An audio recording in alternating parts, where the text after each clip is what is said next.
Welcome back to AfterShock here on CTV, and a man who's been instrumental in making sure that our city continues as much as it can is, of course, our Mayor, Bob Parker. Thank you for joining us today on AfterShock, Bob.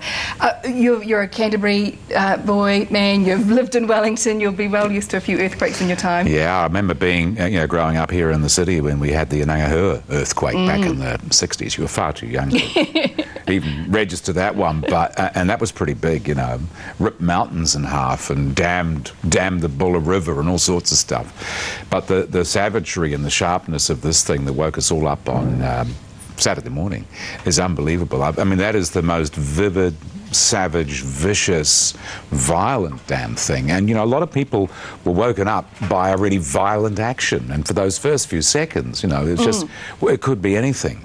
Yeah, it took a long time, didn't it, to register? Well, we think it's a long time in our minds, exactly what was going on. It's just incredible because it's so disorienting. And then just that incredible fear because I was in pitch darkness, not having my torch nearby, as it turns out. We've all learned a few lessons from that. Yeah, that's right. And the candles were there, but they were in the kitchen.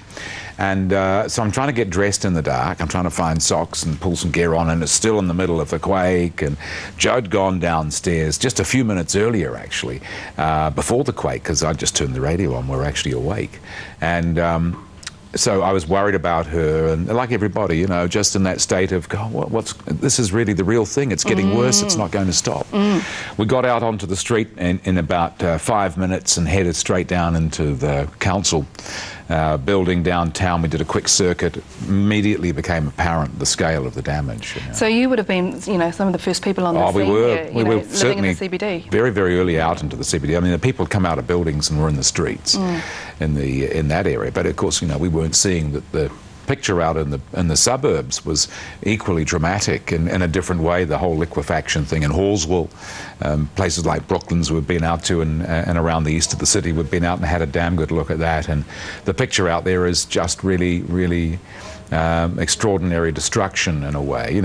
You might have a house that's complete, but it's shifted on the foundations, and the street itself is broken, and all of the infrastructure is broken. It kind of doesn't look too bad from a distance, but the reality is that there's a massive job to be done in the city. Yeah, that's exactly right. What was the first job that you did, Bob, as Mayor? Your very first job in something like this happened? Really, the first job was just to locate the key staff that automatically came into the building, and we just sat down and said, right, well, where are we going to be setting up, and what's the first action that we've got to take, and how big is this? Just getting information in, because your first reaction is, well, something big has happened, but you don't know the scale of it, you don't know who's affected, and in those first few minutes, there's a gap between the event and people getting into the building to do the jobs that they've trained to do.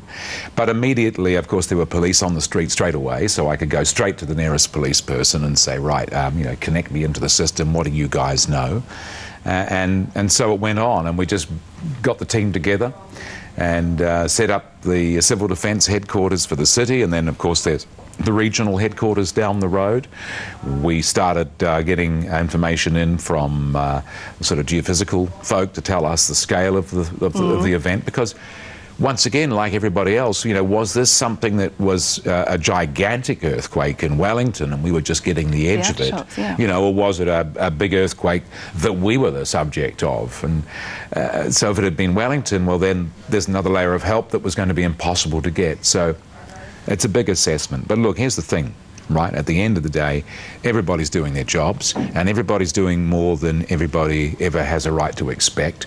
The most important people here are neighbours, people who've gone next door to check on friends and family, the folk that have taken others in. They know that there's an older person, a senior citizen down the road who may be alone. They've gone to check on that. They've checked their neighbours' chimneys, and they did all those things, and that's the most heroic, amazing part of this. And then there's our systems and the police. We've got people like the USAF, the Urban Search and Rescue teams that were flown in from Palmerston North. These guys have been training for an event just as this for probably getting on for 10 or 15 years. It's the first time they've been deployed, and they've been brilliant. They haven't had to search the buildings, but they've got a lot of engineering and appraisal skills. So they were flown in within hours. We had extra police flying in on Sunday. We've got the Army in town today because people are tired. That's right. Really, really and tired. They need a rest as well. So it's kind of like the next shift of people people coming in? Well, you know, you think of people like Dave Cliff, the police commander, Dan Coward from the fire service, the fire service commander, the people in the Sallies, the St John's, everybody. Some of those key people have been working non-stop for a number of days, and it's really important that we get them out of the building and they get some space, and so we've got people coming in to replace them from around the country.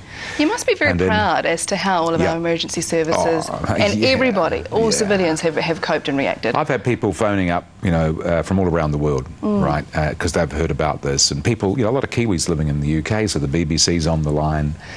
And I have such a feeling of pride when I just tell them what people in the city are doing for each other, how our police and fire brigades and other services have responded. I mean, Red Cross within hours had mounted a fund. We've got millions of dollars coming into that. We had the Prime Minister and 3 senior ministers down on the day. Now, we were lucky with the weather. We've been remarkably lucky with that. But you can't ask for more than that as a citizen. You know, I'm just hugely impressed with what people have been doing. And then the generosity, the human spirit is fabulous. But, you know, there are people who are in a difficult spot right now, and I need to give some hard facts about what they can do. Yes, let's go And you through need to be able to give us a call at 941 8999. So 941 8999. That's the council's normal customer service line. We've got people on there who can take your queries. If they can't answer them straight away, they know where to go. They know who to get out to help you. I've just had someone who sent me an email about a chimney on their house they were worried about, and I've just passed that on to our team. You know, and so just get the information into the city. Okay. If it's city stuff in particular, but even if you don't know who to ring, give us a call. We'll help you work it out. Welfare centres as well. I've just heard that they've moved. Can you tell us more about that? Yeah, what we're going to be doing, because obviously the welfare centres, 2 of them at least, are in high schools. So we had one at Linwood and one at Burnside. The Linwood was running at capacity, but they've got to go back to the job of being schools. Now we've got the big Addington Centre, and next to that is also the CBS Arena. So and we can get more than 1,000 people into that space. So I think what is happening at the moment is that we are centralising those facilities, and we'll keep people appraised of that as the day goes on. We've got blankets coming in because we've got some cold weather coming. So, you know, if people have lost bedding and lost stuff like that, you can go down to a welfare centre, you can call the Red Cross, or you can call us. You know, we'll work it out with you. And we've got tarpaulins coming in. We've got 2,000 tarpaulins. They should be here now, and the idea of those is that, you know, with this moving of buildings, we're going to have a lot of leaks that people don't know about in buildings. So you're going to have to phone us. We'll be out to help you. Now, some people, and it's human nature, some people have said, well, I phoned you up and I've been waiting for half an hour and nobody's come, or whatever. And we need a bit of patience. If it's truly urgent, you ring 111. Otherwise, we'll do our utmost to get people out there. You know, I saw an email from somebody out in the eastern side of the city who felt that no one had been down their street, really. They'd seen people at the end of the street, but why wasn't someone knocking on their door? And part of the reason for that is that you have to solve the big infrastructural problems, and those streets are flooded, but the cause of that flood is a pipeline. We need to find out where we can shut that off. We need to repair it somewhere else, you know. So even if you think we're not out there doing stuff directly for you, everybody is. Yes. And sometimes you've just got to cut us the benefit of giving a bigger picture view of some of the stuff that we're doing. But well worth remembering. It's huge.